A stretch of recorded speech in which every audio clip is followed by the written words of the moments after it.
need to translate? Oh, let's have a piece of paper. Adam, would you donate a piece of paper? Just turn that in and just send it around and let everybody put their name on it for attendance and participation. The people we were with today were quite impressed that after a few months of Greek that you're expected to be capable of just translating and parsing in 1 John anywhere, you know. But when you think about it, that's pretty impressive. You started learning Greek, well, some of you started learning Greek a long time ago, right? But started this class in the fall, and look where you are now. That's pretty impressive progress. January. Well, I guess, I started yeah, this the class started. Hmm? Yeah, Tim and I started in January. Did you really? Yeah, the class started in December, but Okay. we were still down. We Well, just- right. You had one class before Christmas. Right. Yeah. Also, One class. so now in the space of 5 months, then, huh? Fast paced. Learning Greek in 5 months. Wow. Sounds like a commercial. Pretty cool.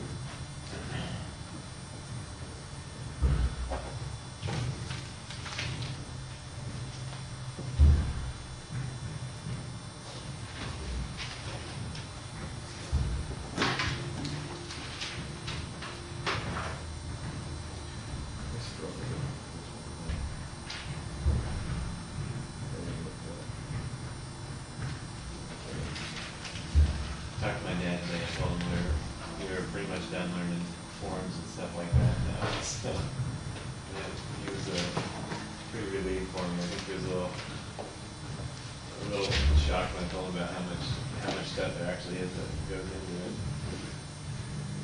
That's pretty good. What's he do? Self-insurance. Really? Yeah. I mean, that's sort of complicated, but that's complicated as Greek. Right. Well, you know, probably, I don't know how the classes stack up at this school, but I bet you Greek is probably requiring twice as much work as a normal class. Yeah, I think so. Okay, cool. We would like to take a shot at verse 1 now. I will. All right then.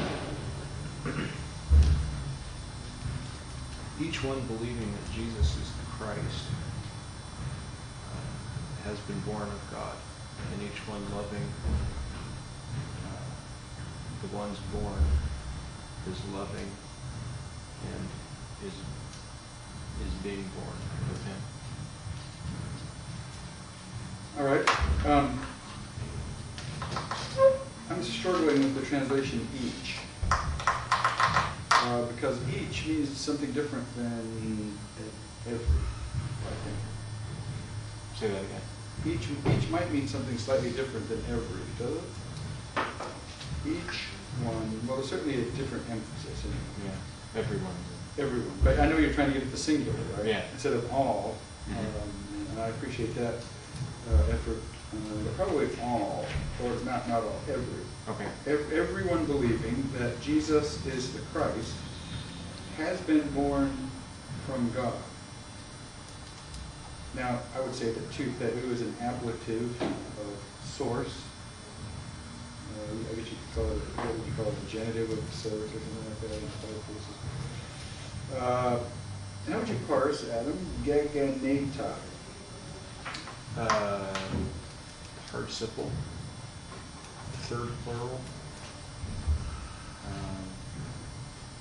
Okay, first of all, those two things don't go together. You're right.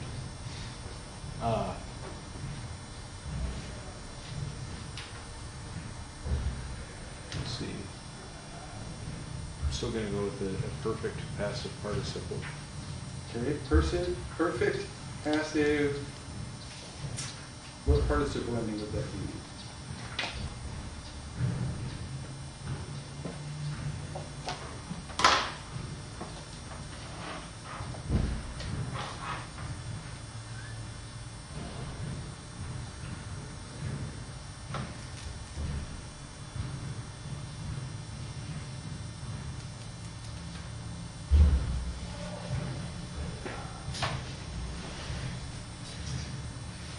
No idea. Well, because it isn't one. Okay. That's the right answer. So what are we looking at? It's perfect passive. What are perfect passive indicative into? Is that the my sci tie? There you go. Yep. So it's probably the third singular. That's right. It's a perfect passive. Now when you parse it, you don't want to say middle passive, right? It's either middle or passive, right? If you just see the form all by itself, you don't know if it's middle or passive, so you say middle passive. Everybody got that? Okay. But if you're parsing in context, you can't say middle passive. You can either say middle or say passive, because it's only one or the other. And here it's passive, right? So it's a perfect passive indicative, third singular from Genao. genao, right, to bear or beget. They used to think that monogenes, they interpreted monogenes as if it came from genao, only begotten, right, only begotten son. But monogenes has one nu, this has two nus, so it probably is monogenes. Genes, one nu meaning what? Kind. So monogenes probably means not only begotten, but one of a kind. One of a kind son. Because we're sons of God, and Jesus is the Son of God, but he is the Son of God in a unique way. He's the one of a kind Son of God. Okay, now let's do a little bit more parsing. What kind of word is ha-agapomen? Ha-agapon. That one would be the participle. There's your participle, all right. Now, let's parse genesanta. I believe that was an aorist participle. That's right. What, aorist, what? Accusative. Okay, it is accusative. Masculine singular. It is, but we need a voice. Active, middle, or passive? Active. Active, because that's going to be critical for our translation. So that is an aorist active participle. All right, agapa is a present active indicative. Let's just get that out of the way. Now, ton gegenemenon. What is that? How do you parse that? It is a perfect passive participle.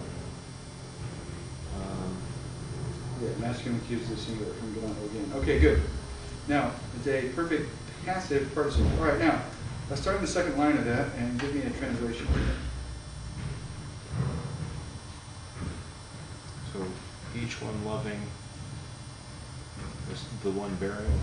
Yeah, the we're one still who like in bore. every there. Right? Everyone? Oh yeah, everyone loving the one who bore. Would that be a good way to say that? Yep. Okay. Is loving also the ones who have been born from him. Singular or plural?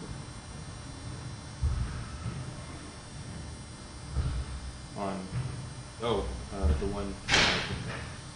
Okay, yeah, so everyone loving, you might say the begetter, everyone loving the begetter loves also the one having been begotten from him. Boy, having been begotten. See how that works? Perfect passive, having been begotten from him. All right. Verse 2. I'll do two. Okay. In this, we are knowing that we are loving the children of God. Whenever we are loving God and His commandments, we are doing it. All right, very good. How would you parse agapomen there? This can be present active indicative, first plural. Is that your final answer?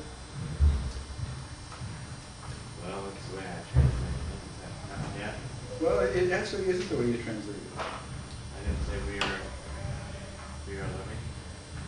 Yeah, but you used a word at the beginning of that clause, right? Hatan.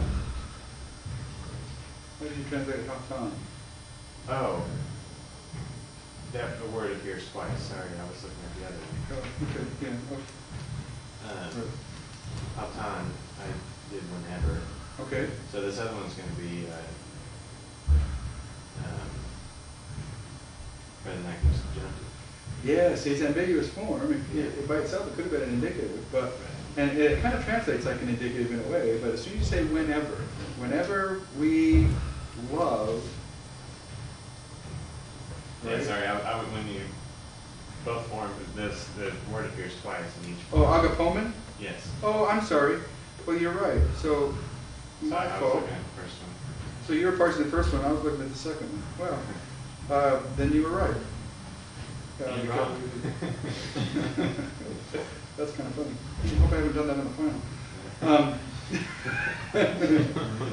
All right. Well, I'm sure you would have got the second one right then, wouldn't you? As a subjunctive. If I would have remembered that, I said whenever. Clued by the hatan. Remember that particle on, hate, when, then, or something, and then on, whenever. Everybody follow that? Why that second one's subjunctive? And the first one we know has to be indicative because it follows what? Hati. So hati is going to be used with the indicative. Interesting. Now that proves that that form is ambiguous right there, doesn't it?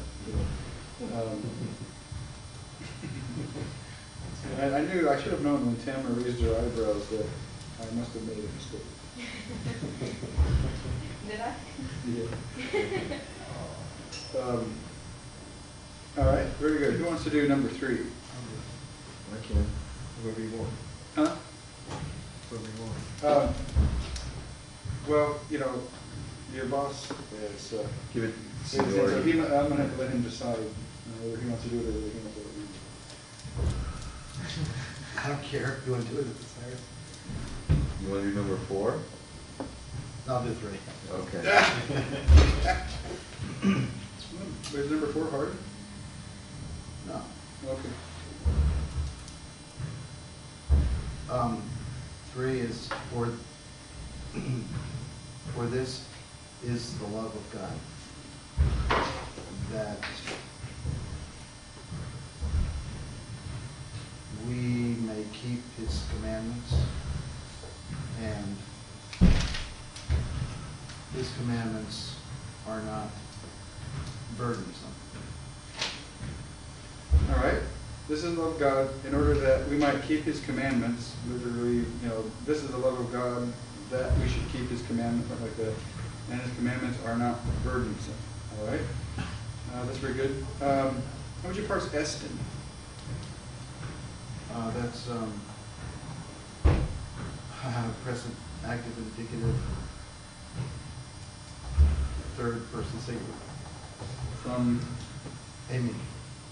Okay, that's right. It's kind of interesting, indicating I think that love here is not essentially an emotion. Now I think it would be silly to say that it doesn't involve emotion. Right? But the essential nature of love is not an emotion. We're not loving if we're not keeping God's commandment. In other words, if our actions are violating the truth, if our actions are violating God's commandments, it's not love. So we cannot both be sinning and loving at the same time. So as we get in a difficult situation and people, they become desperate for us to do whatever for them, and if doing that would not be according to the truth or would be disobedient to God, then someone cannot press you and say, well, you know, if you loved me, you would, you know, help me buy drugs or something like that. You know, the nature of love, it's important to recognize that and bring those two things together. Okay, verse 4. Oh. Okay. Yeah. Thanks. It's Because, good for a man to bear the yoke in his youth. Yeah, there you go. That's what Jeremiah said. here goes yoke. Yes. Because every, I want to say everyone, but the ta makes me want to say everything, because it's neuter. I don't know what to do. You don't know what to do. Okay, I'll just keep going. Okay, because everyone has been born out of God, has victory, I think, or prevails or overcomes, actually, the world. And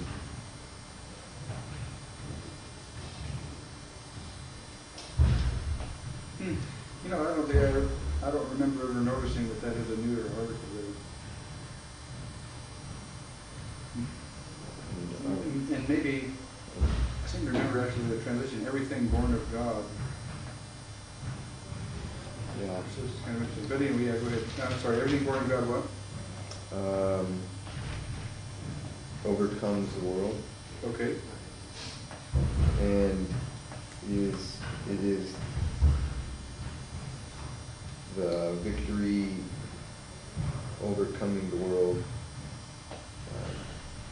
our faith, or the faith of us. Do that again for me. Which part? All of The it? very last part. And, Kai? Oh, and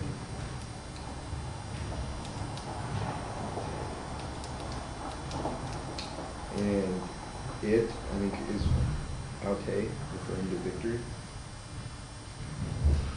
is, Well, I would say this. this is the victory, the overcoming of the world. Say it again now, the what? The victory is overcoming the world, Okay. I would say. That's a little bit challenging to actually translate. This is the victory, and here in the preposition, right? Because you know, neke sa is a preposition, participle. Did you know that? Sasa, that's aorist Okay, sasa. active participle second. Or no, not. It is an aorist active participle. Feminine. Hmm? So this is the victory, the one overcoming the world, very literally. This is the victory which overcomes the world. This is the victory that overcomes the world. So a lot of times substantive participles get remember we had this way back then.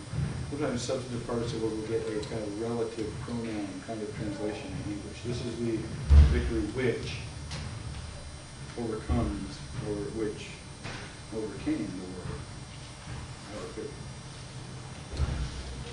Yeah. All right. So we want to be Nike Christians then. Mhm. Overcome.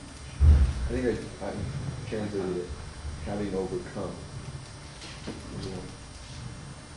Yeah. Now it's not perfect, and I'm not, you know, I like that to sound, or that sounds a lot like perfect to me, but still there's a struggle at how you actually get that participle into, you know, English. It is aorist, so you know, what does that mean exegetically? The overcoming is not an ongoing thing. That's why.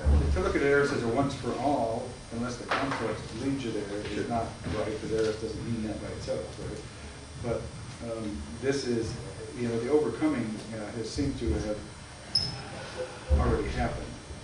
In other words, as Christians, we've already overcome the world, I think that's what it is. Because we already have faith, right?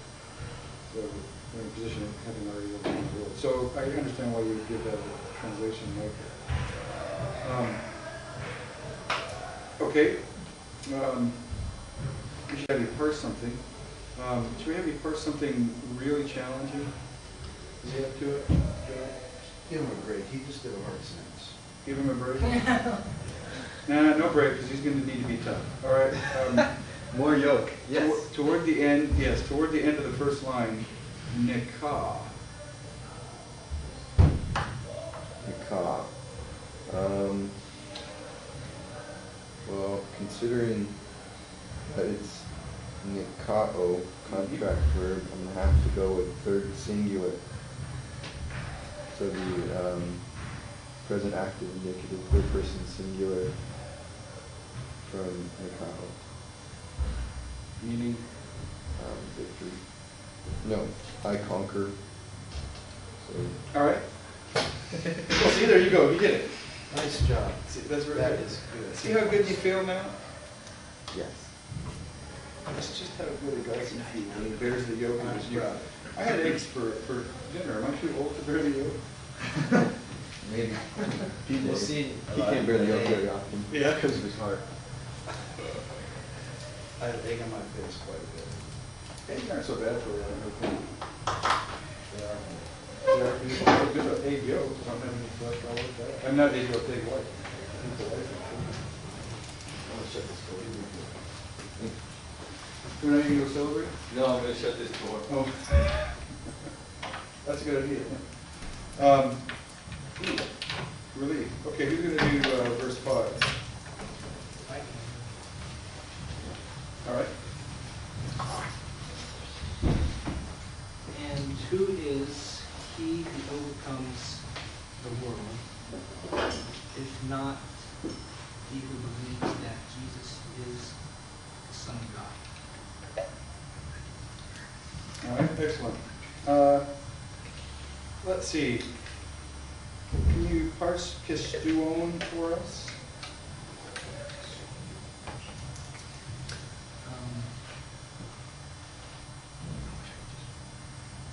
Present active participle, third person singular. Third person singular, let's go with participle.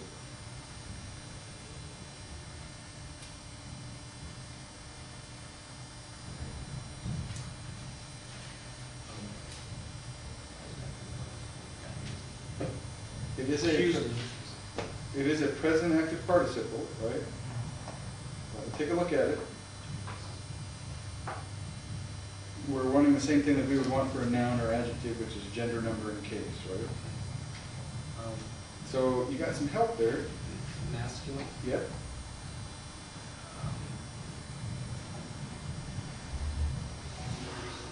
Accusative. Third person accusative. Well, we don't want third person. Oh, yeah. That's for a finite verb. Gender, number, case. So you're telling me masculine. I'll buy into that. It's accusative, I think. I'm struggling with that. Oh, yeah. Nominative. Nominative, right? Remember endings. Own, ontos, onti, onta, like third declension, right? Good to know those endings, right?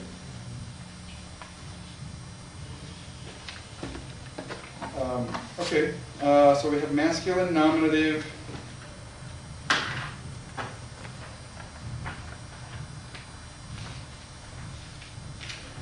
Singular. Bam. Okay, very good. All right.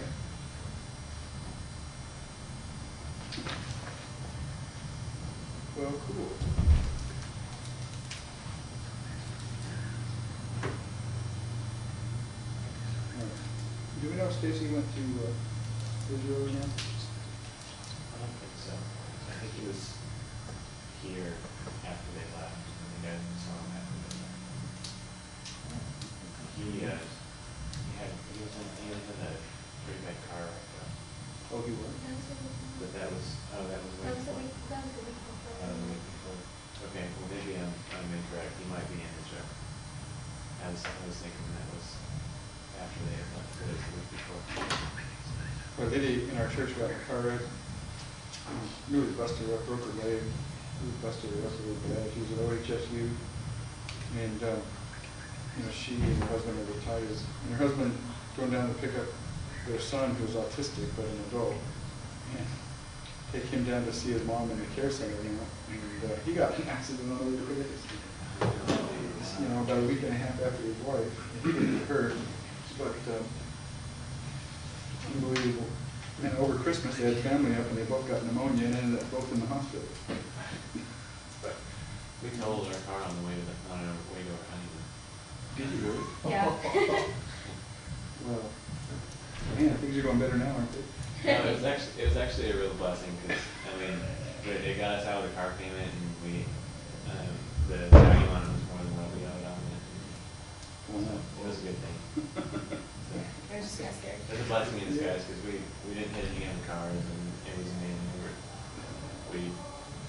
It was a kind of a crazy wreck, but we were Yeah. totally fine. We didn't have a single. It was really scary. We were in Oklahoma, and the speed limit in Oklahoma on the highway is 70.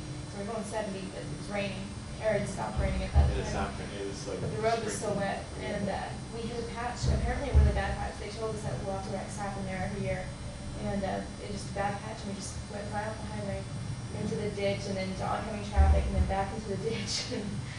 Kind of scary, but we were fine. Oh, yeah, lots of wrecks happen there. You think they would fix that? You know? Yeah, really. And, That happened to me though, too. I think it was because I had just visited Oral Roberts University. it's fun. We started skidding out in Missouri. I was being and we disciplined. ended our wreck in, or no, we started skidding out in Oklahoma, and we ended our wreck in Missouri. Yeah, Right on the state line. Right at the state line. Oh, my goodness. What a crazy claim that would be. That word? It was, it wasn't. This is what I told them. Maybe just said it. We wrecked in Missouri, but it was Oklahoma's fault. That's right. Yeah, maybe they run out of tax money right before they get to the state line. Yeah. They've probably been arguing in Missouri for 6 months. Yeah, about who's gonna fix that part. Yeah, maybe, 6 years or 10 years, 50 years. Who's gonna fix it? Wow. All right, verse 6. I'll do that one. Okay. This is the one coming through water and blood, Jesus Christ. Not in water only, but in water and in blood. And the Spirit is the witness, that because the Spirit is true. Spirit is what? Because the Spirit is true. True. Very good. What kind of word is aletheia? What part of speech is aletheia? Participle? No? Wait, where are you? Oh. Very last word. He keeps pointing to stuff. Aletheia is what, like a noun? Means what you're going for? Well, what I'm going for is that it's not a noun. It's not truth. The Spirit is truth. That's not what it is. You translated it just right. The Spirit is true. True. So what part of speech is that? An adjective. Yes, it's an adjective. Right. So in this sentence, then, as an adjective, how does it function in this sentence? This is just free. You don't have to know this real test or anything. But what kind of sentence or what kind of clause is this? Because pati ta pluma esten he aletheia. What kind of sentence or clause is that? It looks like it's true. It looks like it's true. It does. We were given it as truth in our textbook. Are you sure? Probably not. Yes. Yeah, I got truth. Well, Page 12. Okay, now I'm sure. He says that aletheia is true. Aletheia is true.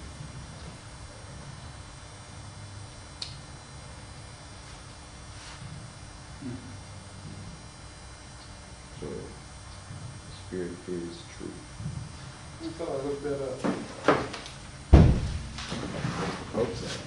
I could be thinking of another word in this section, but I thought I looked that up.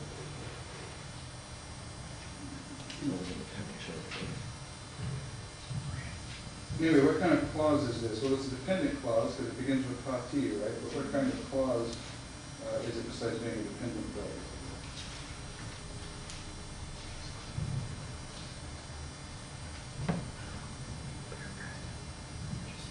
I don't know what to call them. I don't know. Because of the SC, I know that they're both non-negative. So, yeah, what kind of sentence is that? We could call that an equative sentence. Okay. Well, I was going for equal or something. Or I just something didn't know like what to call it. A copulative sentence. I did look that up, but I just remembered it wrong. It's actually a noun, not an adjective. I think it's an adjective. Because the Spirit is truth. The Spirit is the truth, actually. kind of interesting. That would be an interesting question to ask of the text, then. What does it mean the Spirit is not just truth as a concept, but the Spirit is the truth? Especially when you think about the word is true. Yeah. Yeah. See, truth is an abstract noun, then, isn't it? Truth is an abstract noun. So when you put the truth to it, what does that do? It takes away its abstraction. The Spirit is truth, that's abstract, right?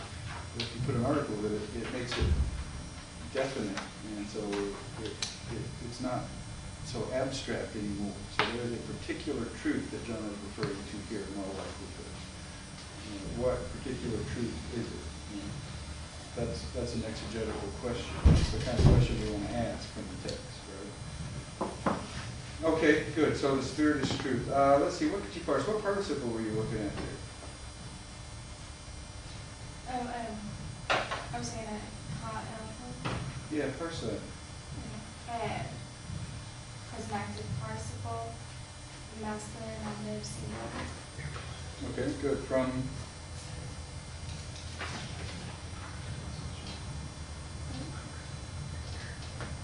It's not present active, is it? No. oh, yeah, I'm sorry. It's not. You're right.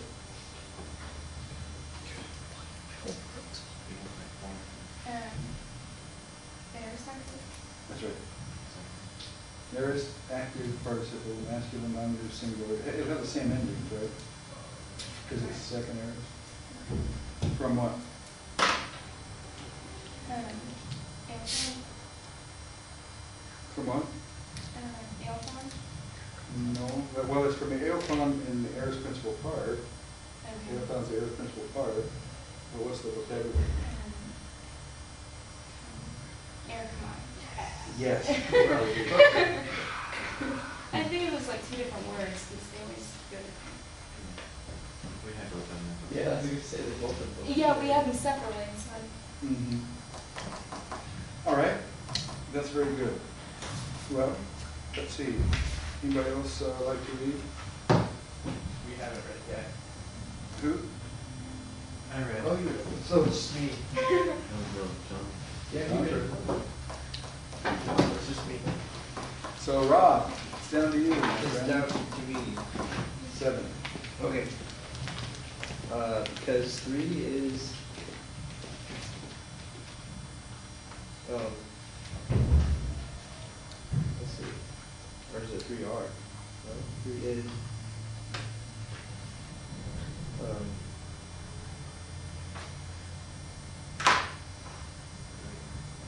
no, it is 3R. All right. 3 are the, I always want to say martyrs because of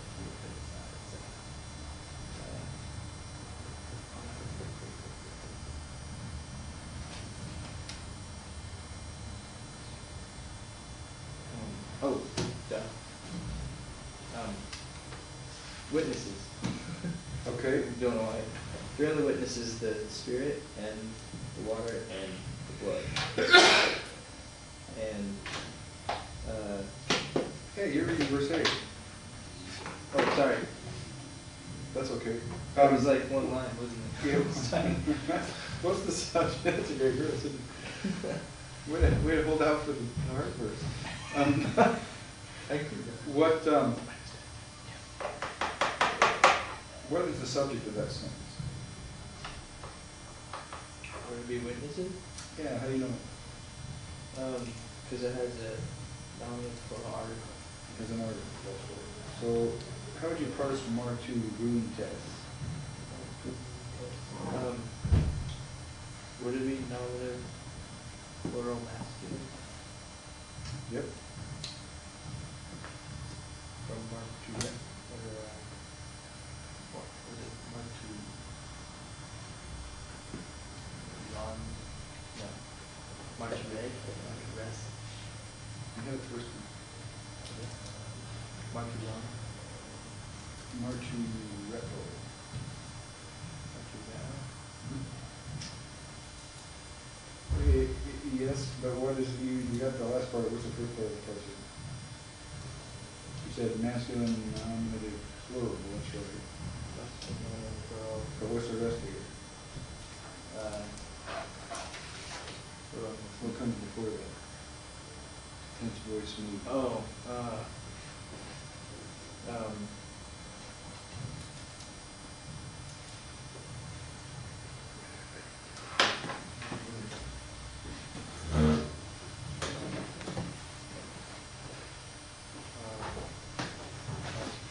present, but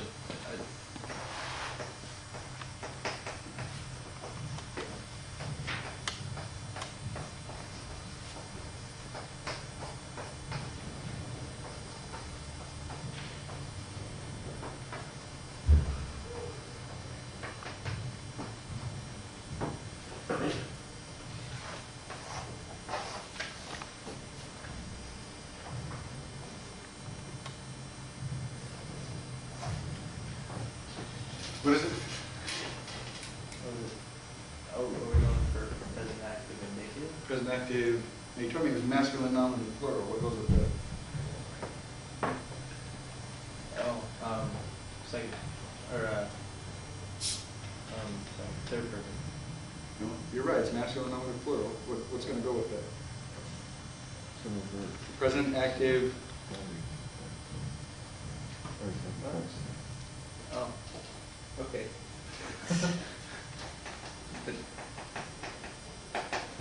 remember on that parsing sheet I handed you out, gave you that, participles are gonna look like that, instead of person number, you're gonna get gender number in case, right? So notice for your parsing that, and just for life in general, you know. And infinitives don't have anything here, but they're infinitive. Right? So infinitive is going to be a present active infinitive. That's it. Participle is going to be present active participle, which is what you have, right? It's a participle? Okay. Because masculine, nominative, plural, masculine, nominative, plural. So would it be then the three these are the three witnessing? Or? No, it's a substantive participle. So Oh. the witnesses are three. Okay. So it is an adjectival participle used substantively. Remember all that? You want to explain that some more, or you want to do us Yeah, two kinds of participles, adjectival and adverbial. Adverbial participles modify the verb and never come with an article.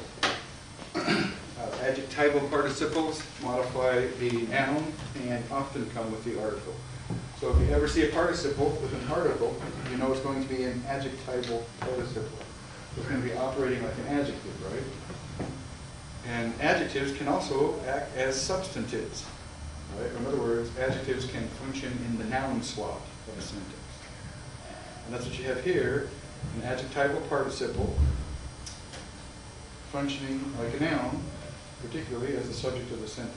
So the ones witnessing, literally, the ones witnessing are three. Or the witnesses are three. All right, does that make sense? Everybody can follow that? Yeah. Okay, why don't you tackle 8 for us as well then? Okay. Okay, these three are the witnesses, the spirit and the water and blood. And the three, oh yeah, this is, I remember I had to look it up because I couldn't figure out how it was trying to say the three are one, but it's like three in one. All right, 3 are into the one. They're unified, so the 3 are one in English. Okay. Can I ask you a question about that one? Yeah. The three is masculine and the one is neuter. Does that mean anything, or is that just the way it is? That's a great question. I wonder if 3 would just take a masculine article.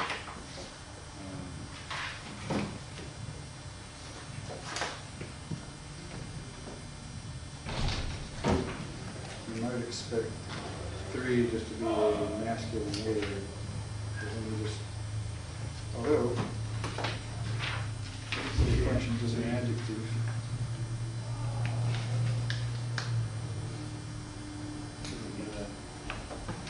paragraph 220.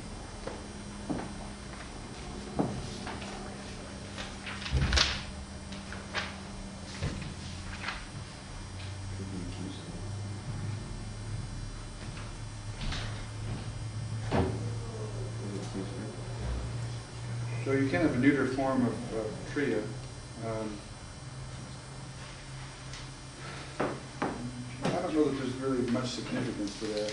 I can't really see any significance to the masculine. All of those are neuter words: spirit, water, and blood. So the three are unity.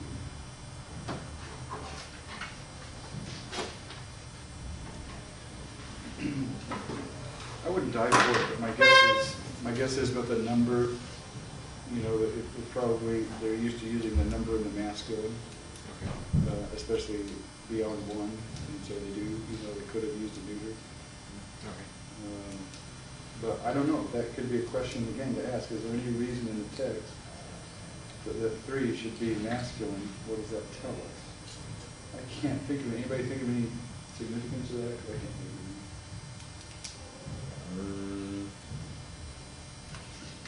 Give me a second, I can make something up. Maybe, I have, maybe it refers to the witness. Probably if you work at it, you probably start a new denomination.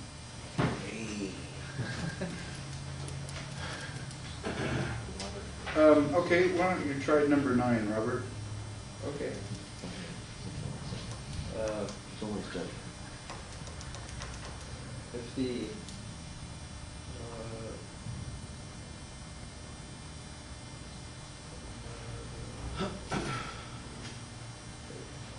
is it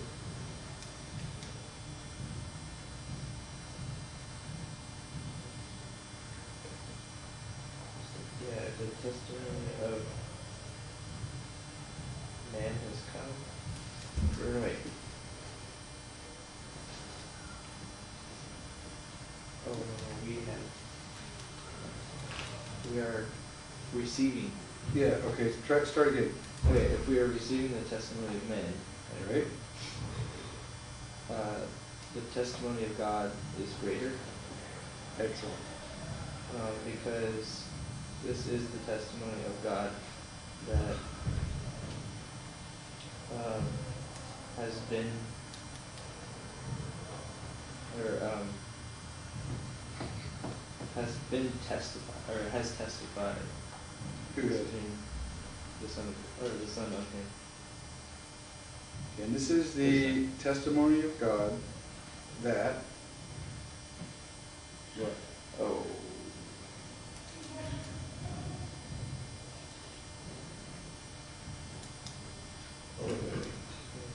Oh, testimony of God that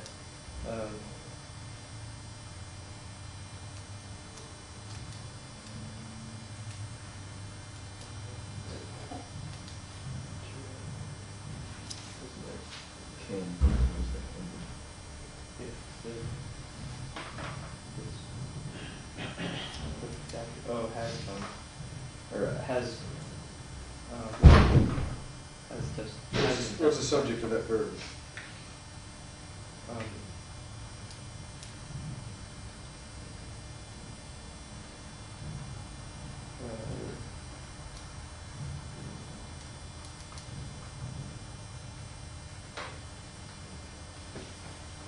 Anybody help me? He. We know God, by the context, is the he, but grammatically, he is the subject. In other words, there's not an express subject, it's only third singular, so we'll take it as he. We know that it's God by the context.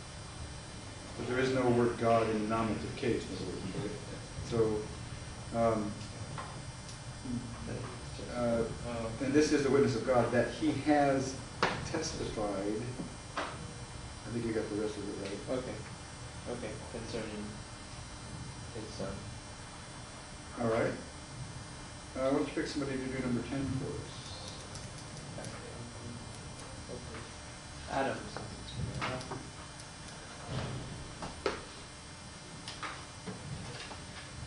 The one believing into the Son of God is having the testimony in himself.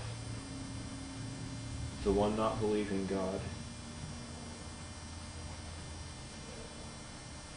has made him a liar, because he has not believed into the testimony which God testified concerning his Son.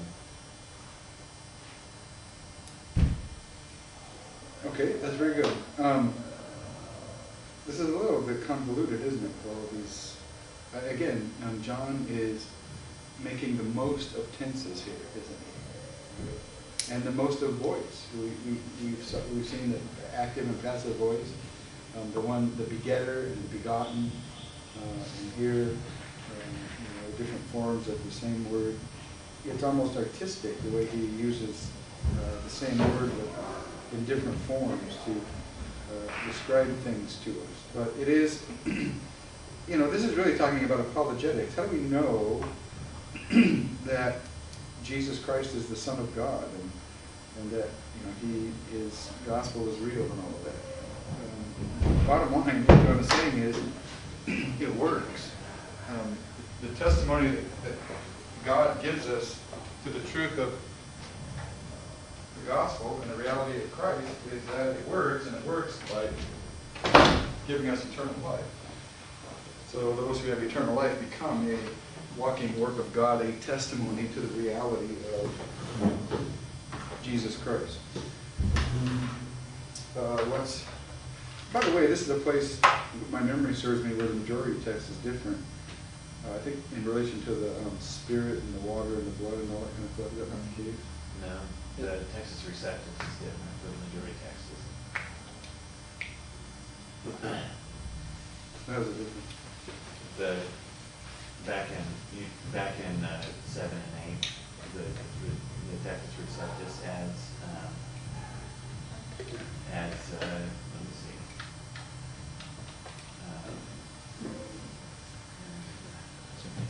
It adds on the earth, the spirit and the water and the blood. Hold on, before that. So your King James Bible is going to have that Didn't extra have stuff. it. What's that? King James Bible is going to have that extra stuff in there. Yeah. In the heaven, the Father, the Word, and the Holy Spirit. And these three are one. And three, there are witnessing on, there are three witnessing in the earth, or on the earth, the spirit, the water, the blood. To me, it doesn't make a whole lot of difference in the meaning of the text. Does it? No, it adds, a whole Trinity thing in there. Yeah. But I mean, they say that only exists in like 3 very late manuscripts. It's not. It's pretty clearly an embellishment. Yeah, it's a forgery. Yeah, okay. Who just read? Adam. I did. Yeah, Adam, why don't you pick somebody to read? Cyrus. Cyrus. More eggs for you, buddy. Over medium. Right on. Right, PJ? What'd you say? How I like my eggs. Over medium. Yeah. We have breakfast every week. Okay, and this is the testimony that God has given eternal life to us.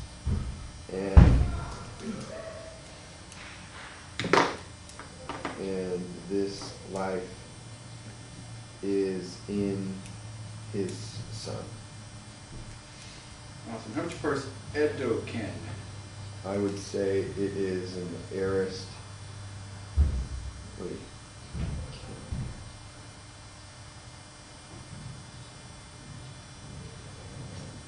Don't cheat too quick now. I want to say aorist, but I think I should go with perfect. Because of the kappa. But I think it's third singular. Have I been so long time with you, and yet you cannot parse it either? Probably. I know it's from ditto me. Okay, ditto me, it's a me verb, what's the rules? The rule is. Do you think I give you these things for nothing? You think I just talk to hear myself talk? Oh no. You think- No, no.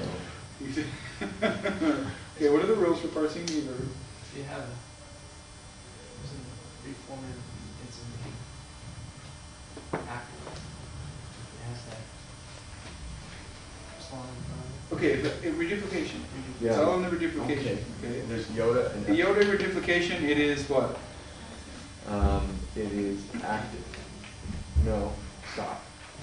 It is present. Yes, that's right, in the present system. So if there's Yoda reduplication, it'll be in the present system. You could have an epsilon augment on top of that, and it could be imperfect, possibly, right? Mm-hmm. But if you see the Yoda in front of the stem of this is go, or da, right? Tife me, histe me, ditto me, those verbs, right, those me verbs. If you see that iota reduplication, it's going to be in the present system. Right? If you see epsilon reduplication, now with histe me, the reduplication is, you know, a little more like an augment than reduplication. But with ditto me, it's going to be dead. With tife me, it's going to be tet, right? So if you see the epsilon reduplication, it's what? Past. No. Air. Future. Perfect. Perfect. Yes. And that's just like a typical perfect reduplication. That's a good way to remember. I mean, this rule is really a piece of cake to remember because we know the vocabulary form. Ditto me. Iota reduplication. The vocabulary form is always in the present tense, right? So we know that's easy. Epsilon reduplication is just like a typical perfect reduplication, right? So dead or teth would be very regular as a reduplication for the perfect, right? So that's perfect. No reduplication. Remember, his name is a little weird because of the stem, and so that's a little confusing. But no reduplication means what? Aorist or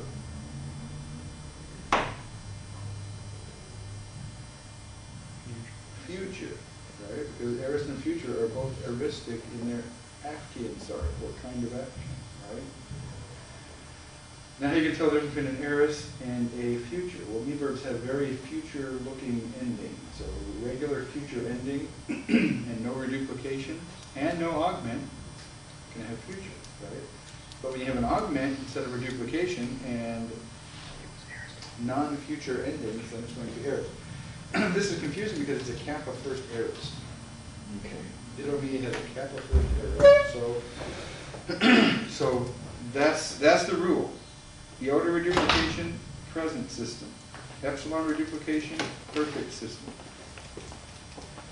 No reduplication, aorist or future. Future has very recognizable future ending.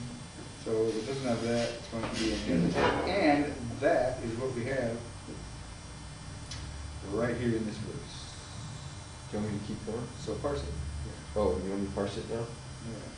Okay, so aorist, active, third person, singular, tense.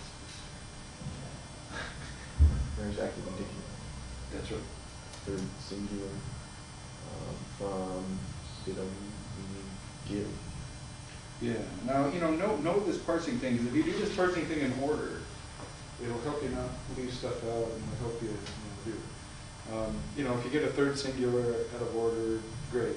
Don't worry about it. But if you can remember tense, voice, mood, person, number, vocabulary, form, and meaning, it'll really help you in parsing. And you will need that for the test. You will need to know that. Present, active, indicative, third singular from. You don't need to say from. The third singular, ditto me, I give. To give, fine. And all our parsing is going to be out of our First. First John translation, is that right? Yes. At First John. It's not necessarily going to be out of the places you translate for first time. So, Oh, okay, so we're not gonna be parsing as we translate. so, well, I'm going to ask you to translate a couple of places, and I may or may not ask you to translate or parse verses from what you translated. But I will also ask you to parse verses from places where I haven't asked you to give a translation. Okay. So that will require you to translate around it to see what it is in context. Be particularly careful of those ambiguous forms where it could be subjunctive or indicative. And just, do the translation of the verse. So you don't really have to get to the point where you have a polished translation of the verse, as long as you translate it enough to see that what this word is in context. So look for hina, look for hati, look for on, either by itself or in words like haton or eton. Anytime you see on, either by itself or in words, it's going to be outside the indicative, probably subjunctive, right? So look for those things. But you'll need to know the whole tense, voice, mood, person, number, or tense, voice, mood, gender, number, and case, or just tense, voice, mood. Technically, a me doesn't have a voice. It's present indicative, for example, but nobody's going to holler if you say active. That's not a big deal. So do you want me to keep going, or? You might as well. The one having the Son, he is having the life. The one not having the Son of God is not having life. Not having the life, yeah. The one having the Son has the life. You don't have to say he, because actually the subject is expressed, and it is ekon, the one having has, which is kind of interesting. The one having has. The one having the Son has the life. The one not having the Son of God does not have the life. Okay, that's well done. Who would you like to have read next?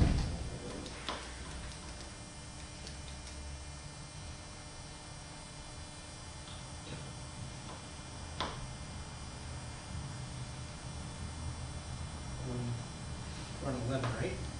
13. 13.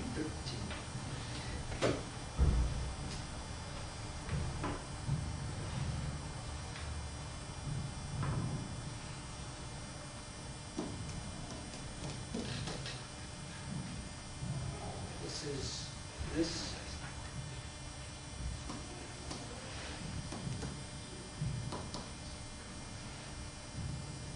you have worked in order. All right, now let's look at what we have here. Ta, you're right. That's the near demonstrative pronoun. Can you give me the gender, number, and case of that?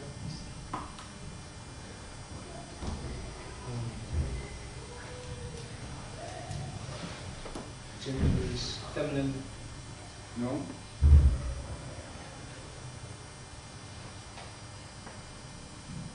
It must be masculine. Neuter. Neuter. There you go. It is a neuter. Singular or plural? Huh? Singular. Singular or plural? Singular. Is that your final answer?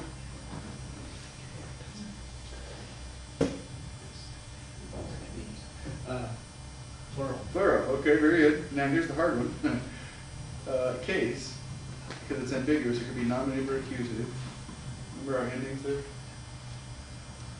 Let's review our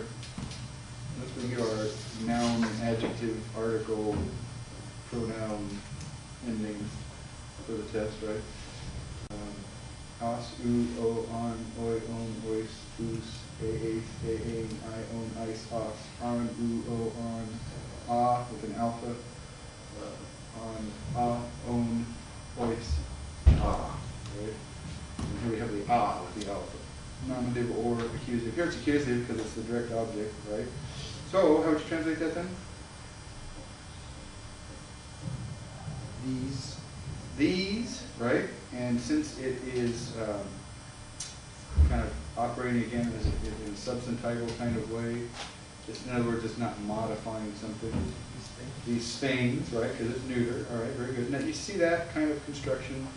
You see this kind of thing all the time with pas upon panta, in the neuter, plural. All things. that kind of thing. So these things, okay, now egrapsa, what's that from? Okay. Yep, well, grape is the noun, grapho, I write, is the verb, you know. These things we have written you. Okay, close. Let's parse egrapsa. Grapho. Why did it go from a phi to a c?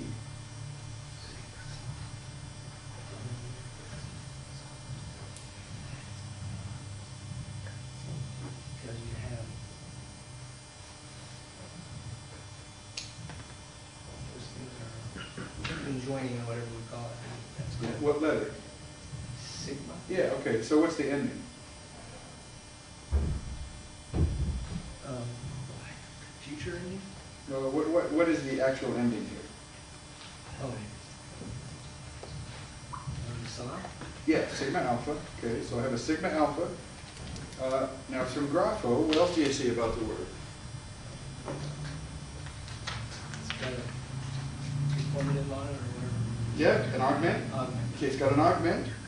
So augment and sigma alpha endings scream out to me aorist. Okay.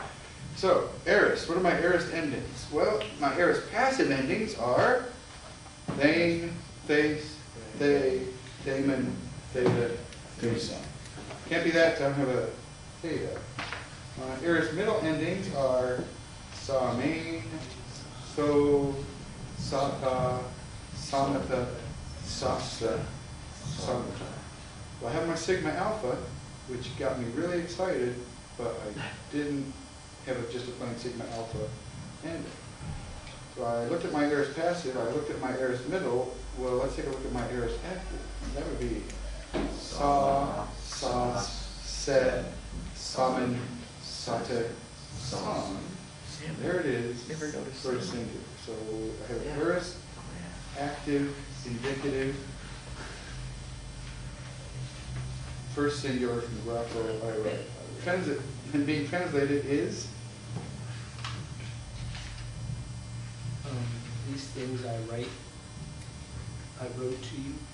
That's right. These things I wrote to you. Now, why does he use an aorist? Well, it is an epistolary aorist, because by the time they read it, the writing will be in the past. Right? It's kind of like if you write a newspaper article on Tuesday about an event that's going to happen Wednesday. If the newspaper's not coming out till Thursday, you write about the event in the past. It's a little dangerous because if it doesn't happen like you're writing about it, you know, then you're toast. But still, you know. Can I ask a question? When we do the parsing, like we just did here, we get the vocabulary word, like grapho, the meaning. We want the meaning of the word as it is presented here, or the meaning of the vocabulary. Vocabulary. So that you would say, I wrote. I write. So who write?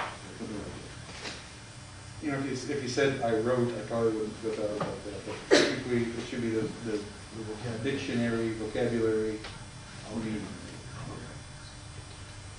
All right.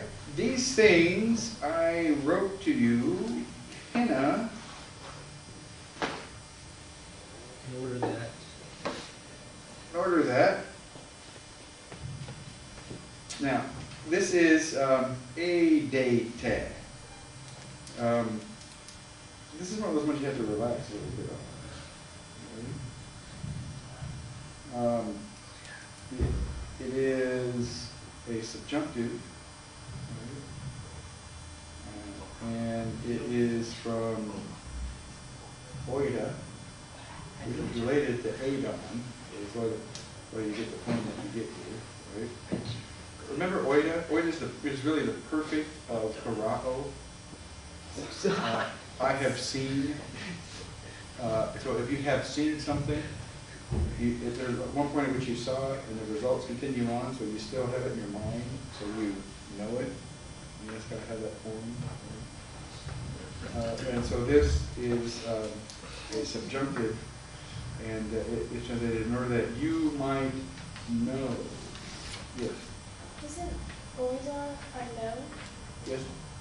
Like arao is I see. Yes. That's what I'm saying. Oida became a form in and of itself, but it derives from the perfect of Harao. So oida, being the perfect of Harao, means I have seen. So if you have seen something, you remember it.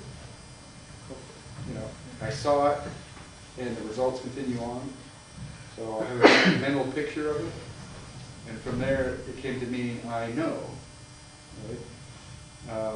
But interestingly, it means I know in a more intellectual sense, where gnosko means I know in a more experiential sense. So then it becomes a vocabulary word of its own, oida. I know, to mean in the present, I know. So these things I wrote to you, in order that you might know, go ahead. That you have or are having life eternal. You are having life eternal.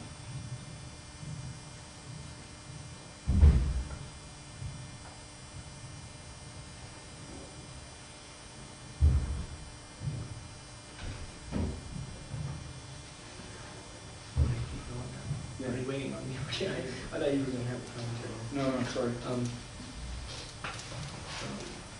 Those who believe in the name of the Son of God, those believing. Okay, yeah, and that's a present participle, right? And what case is it in?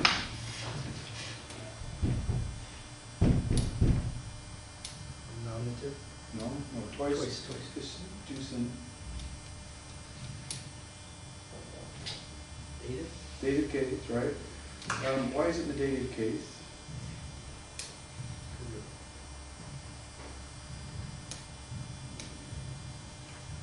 Is believing in? No? It's in the dative case because humin is in the dative case. These things I wrote to you. Why is humin in the dative case?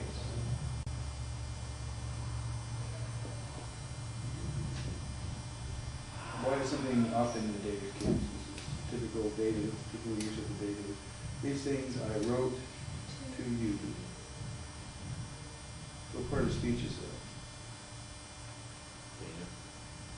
That's the case. It's a dative case. What part of speech? Indirect object. That's right, indirect object. Then what part of speech is ta-ta, these things? That's going to be the Direct object. It's just, see, it's just got weird. Oh, I is the subject. I wrote these things to you, right? So humin's in the dative case because it's the indirect object in that clause, right? But here's the $64,000 question. Why is pistusin in the dative case? Well, I gave you a hint because humin is in the dative case. What kind of dative would twice pistusin be? That's a title. Hmm? I'm sorry, what'd you say? Well, the participle is adjectival, adjectival. and under that slot, it is substantival. So Right. that's a right answer. That's the right answer, but not to the question. That's the right answer. The question I ask is not what kind of participle it is, but that would have been the right I answer. know, that's what I thought you were asking. No, well, what I'm asking is why? What kind of dative is that? Is that the right one? Because it's referring back to the. I can't remember the name of it, but I'm with you. Okay, good. It starts with an A, right? Yes, it does. That's Yeah. the point. Ablative? No. Oh. No, it's a dative of apposition. Apposition. Because it's renaming to you. So I wrote these things to you, that is, to those believing in the name of the Son of God.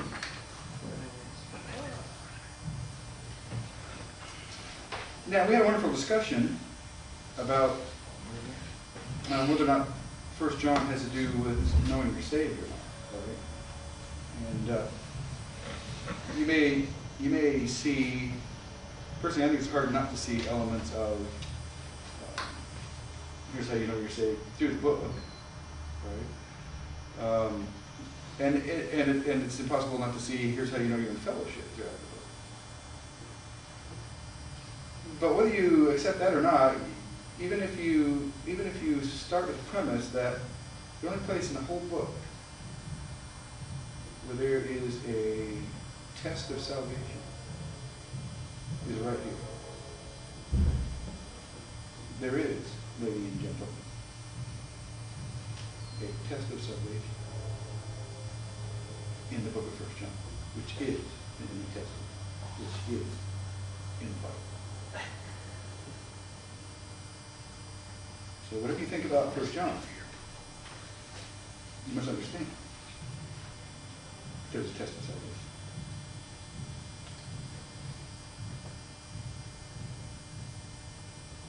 Which may take away a reason for not seeing a test of salvation in 1 John and other places. So, whatever these things are, it's something in this context.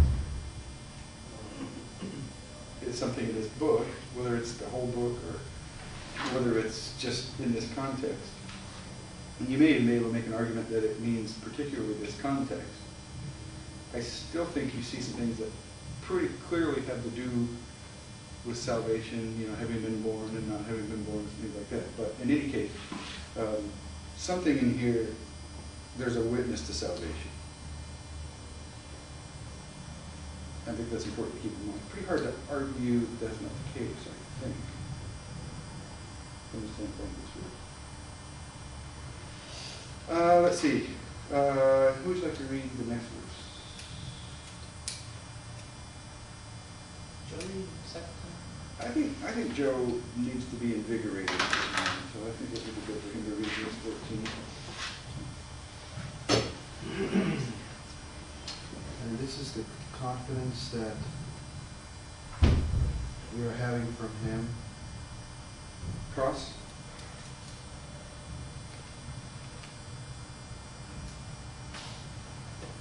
This is the confidence we are having Before him?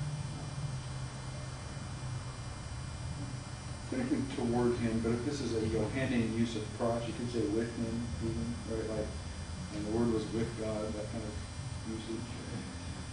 We are having with him that if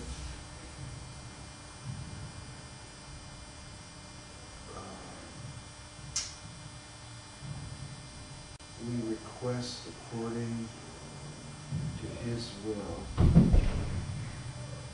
he's hearing us. No. Yeah, that's He's good. hearing us. Yeah, that's good. But you didn't do anything with T. Yeah, if what we request according to his will. All right. If Yeah. whatever, no. Well, T actually turns out to be tis, T, tinos. Remembering that tis, T is a two-termination pronoun. So when you're saying tis, you're giving the masculine and feminine form. When you're saying T, this word here, you're giving the neuter form. Right? And when you're saying tinos, you're giving the gender form of all of them. Right? All right? So this is a neuter. T could be either nominative or accusative, as is typical with neuters, right? And it turns out to be accusative here because it's the direct object of the verb to ask. Okay? So literally, eton, if we ask a certain thing, because T is an indefinite pronoun and it means a certain one or a certain thing. So if we ask a certain thing according to his will, now that's an idiom that is better translated probably whatever, right? Whatever we ask according to his will, he hears us. So yeah, you did it. You translated it pretty good. The rest of that was just fine. All right, pick someone for 15. Is that ito method, is that, it's to method because it's a contract verb? Yeah. What is the Iteo. It's iteo, right? That's right. Iteo, and what's the ending? Amatha? Pardon? Amatha? Amatha? No. Well, it would be unless. No. Apart from contraction. Okay, I'm confused. What are you asking? Tell me the ending without it being contracted. And it's not Amatha. Matha? No? Anybody helping? I don't know. Omatha. Omatha. Because if it were Amatha, what does epsilon and omicron contract to? Ooh, right? So omega and anything contracts to omega. And so why is the ending omega? Because it's subjunctive. Okay, because how do you translate subjunctive? Because I didn't hear it. Well, it's back to. I just didn't notice, I'm just not smart enough to It's hear back it. to, it's back to the verse Grant translated. When we translated it, whatever we ask, the ever part in there is how you get the subjunctive idea across. Okay. So if I said, what I ask for is not subjunctive, but whatever I ask for. We went over to the Iris farm, not far from here, you know, with these folks, and I saw I heard a lady in the garden, and she said, if I was something, and immediately I picked up. Well, she's never been in a Greek class, had she? Because she would say, if I were, she would have used the English subjunctive, which would be wrong. If I were. Listen to the news, you hear them get it wrong all the time. You, however, are now in the upper echelon of English speakers, because you will know how to use who and whom, right? And you will know how to use subjunctive, verb of being. If I were not so smart, I might have missed that in the If only I were smart. So that's whatever gets the subjunctive. Is it okay if we kind of duplicate it? Like I said, whatever we may ask. Yeah, that works too. Whatever we might ask for, that absolutely works in English. If we ask for a certain thing, also gets the subjunctive idea across within the if. These are fabulous discussions we're having because I think you're really learning about how things are working. That's why it's so important to read the text and interact in this way. As you're learning, it's one thing to just mass memorize a bunch of stuff, but you got to work it in. That passage where Paul says, "Work in your own salvation," or it's really work down, literally kata, but we just translate it, work out your own salvation. But it's almost like massage it in. And that's what you got to do. You've done this mass whole thing of memorizing a lot of Work against your own salvation. So that's kind of a cultic translation. But that's what you have to do with the Greek stuff. You might even be able to succeed in slopping down a whole bunch of forms on the final, right? But you still have a whole lot of working in to do. Work into it. Until they become part of you. Right, and I think Dr. House mentioned this to you. Part of the problem that I have in preparing for this class is, I'm obviously not wanting to spend all day reading this, so I read through it somewhat quickly. But I try to be careful enough to see things. But I'm translating and familiar enough so that I'm kind of just understanding it without really necessarily understanding all the details. In other words, I may not be stopping and parsing every word. Now, hopefully if I'm exegeting something to do study on, I'm slowing down and I'm forcing myself to parse every word. And believe me, I'm still a whole lot slower than English. And probably one of the most wonderful benefits of doing your exegesis in Greek is it just simply slows you down enough to hear the text, right? I mean, you do it in English and you can zip right through it. At least if you're doing it in Greek, you're doing it slower, as I am, much slower than you would in English. So it slows you down enough to really see and hear what's in the text. But even so, you will, and it kind of works against you in a sense, because sometimes you might get things wrong. But you'll come to the point where you can click through, and you'll see things, and you'll be. The average Greek speaker isn't, stopping at every word going, present active participle. They just know what it means, right? So we're kind of abusing the language when we're doing that in a sense. But that's what we're reduced to when we try to learn in seminary. You'd all be way better off, to spend a year in Greece learning Greek, even if it's modern Greek, than trying to take it in seminary. But who has the time and money to do that? Only DJ. Yeah, only rich pastors could do that. All right, whose turn was it to read then? I'm supposed to pick somebody. Okay, go for it. Who would like to do math first?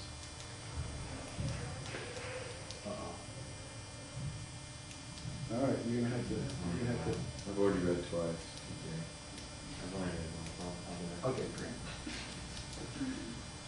Is that the way you run your church, Pastor? Sometimes. It's smarter moments. Wait a minute, I'm supposed to run the church? No, I shouldn't tempt you with that I idea. thought my secretary did. Yeah, That's what she tells me. yeah. Okay, go ahead.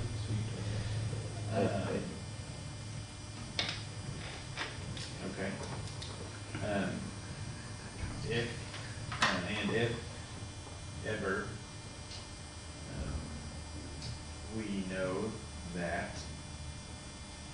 he hears us,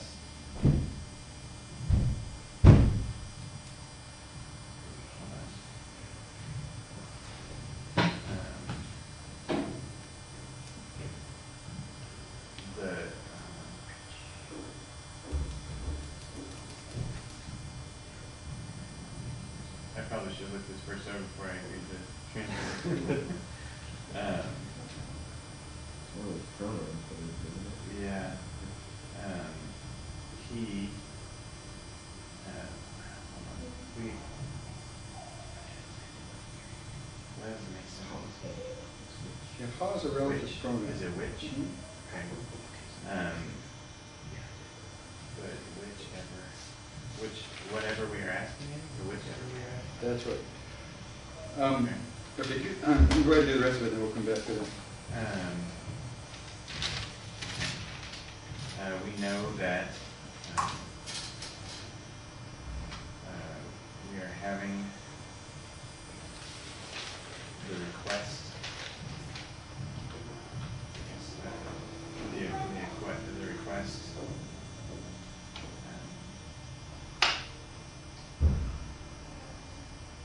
that we have asked from him.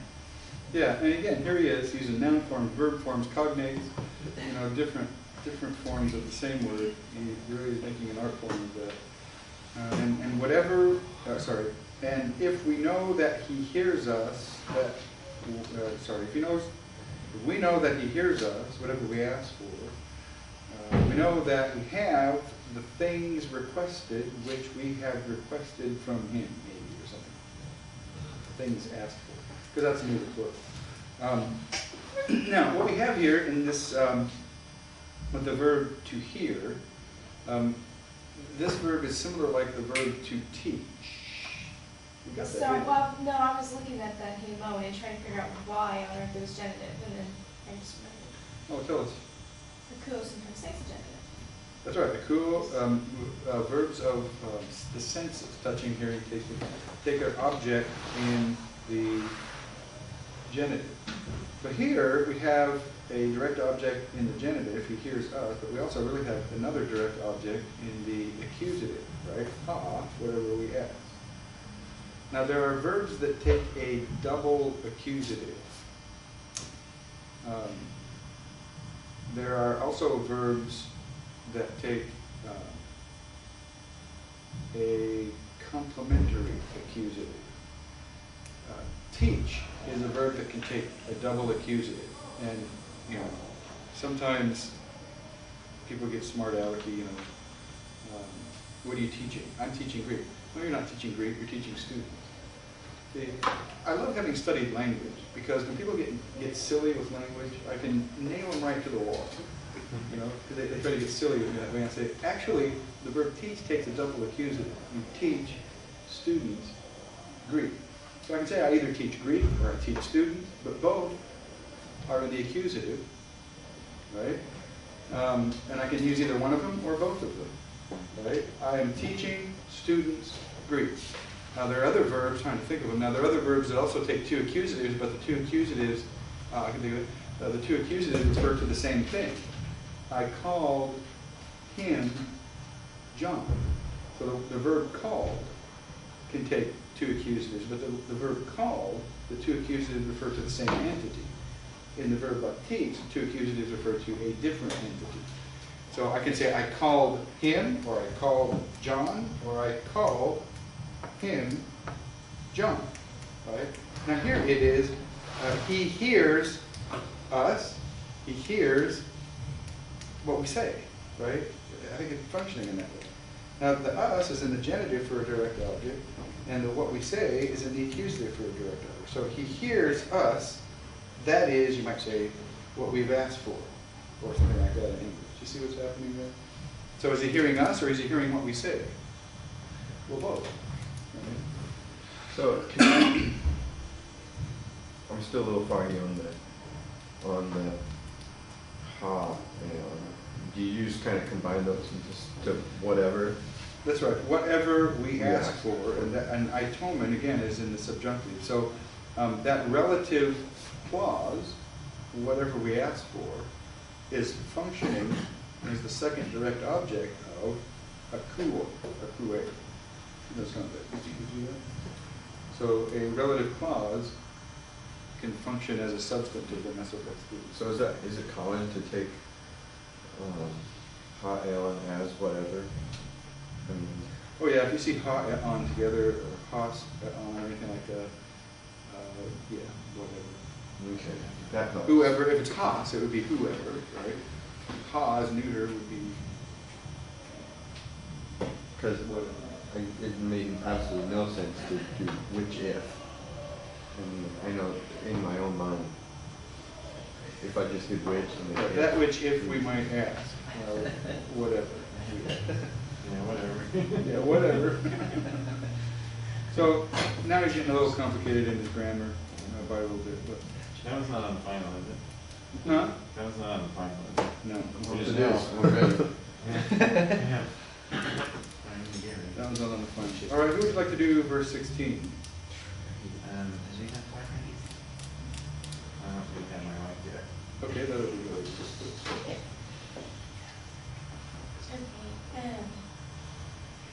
Whoever, whoever. You didn't say that with the right tone, did you? You didn't really say that with the right tone, did you? You're supposed to use a Valley Girl type of tone.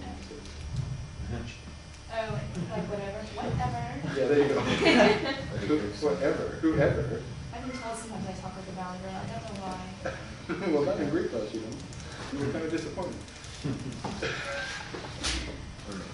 Okay.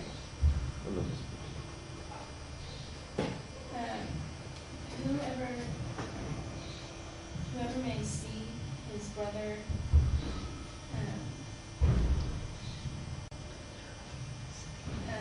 sinning in sin. Yeah, okay. Whoever may see his brother sinning in sin, not to death.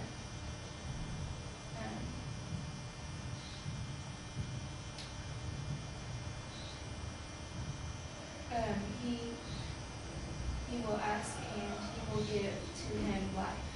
Okay, good. And so you got that dose there as a future, right? So there is not any reduplication, there's not any augment, typical future ending, so future is didn't. All right, continue on. The ones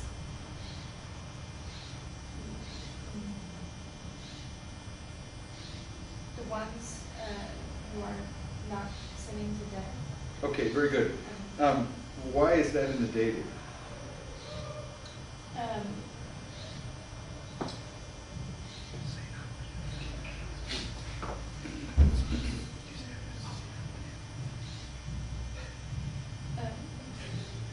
Because it's referring back to the dative from Alton. That's right. And so what kind of dative is hamar tanu sin? We called it something before. We had a name for it. This is Yeah. apposition, another dative of apposition. You're doing that a lot right here. All right, so he will ask and he will give to him life, that is, to those, now it's plural, sinning The ones not who- toward death. All right? If anyone sees his brother, what are you going to do with ide? You did that just right. What are you going to do with the parsing one? What's it from?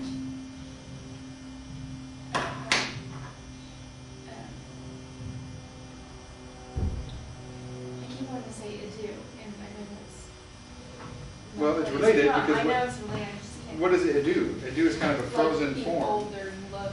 Yeah, and it's a frozen form from this very root here that is an imperative, right? So look, behold. So this is from what?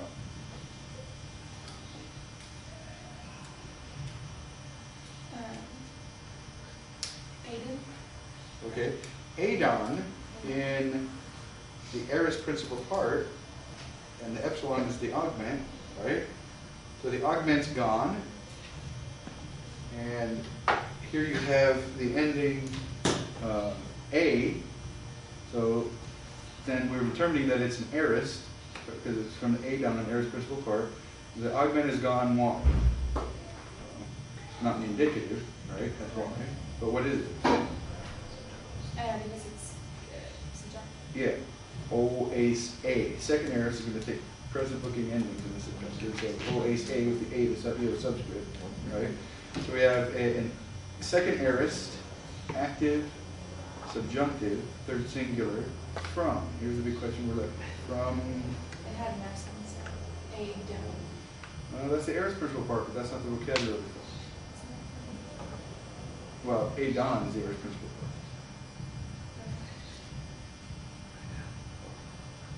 Huh? What is it?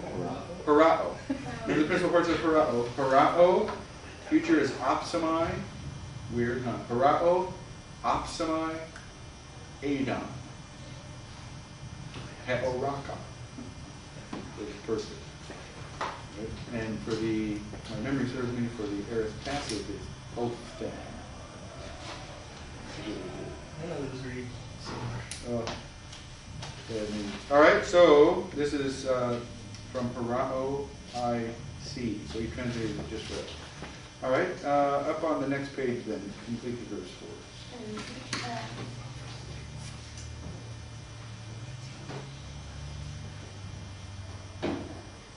Sin is to death. Sin is to death. Well,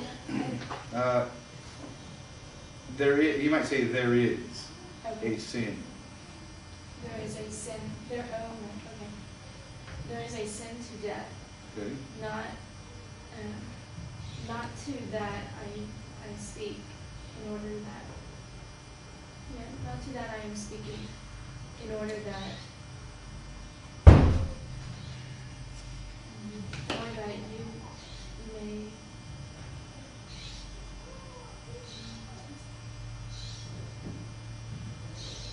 I don't know that. Pharaoh Queso. Kind of like apex. It's an aorist active subjunctive that they might ask. Aerotapo is a vocabulary. So this is aorist subjunctive formed regularly. Linked in the contract at this segment.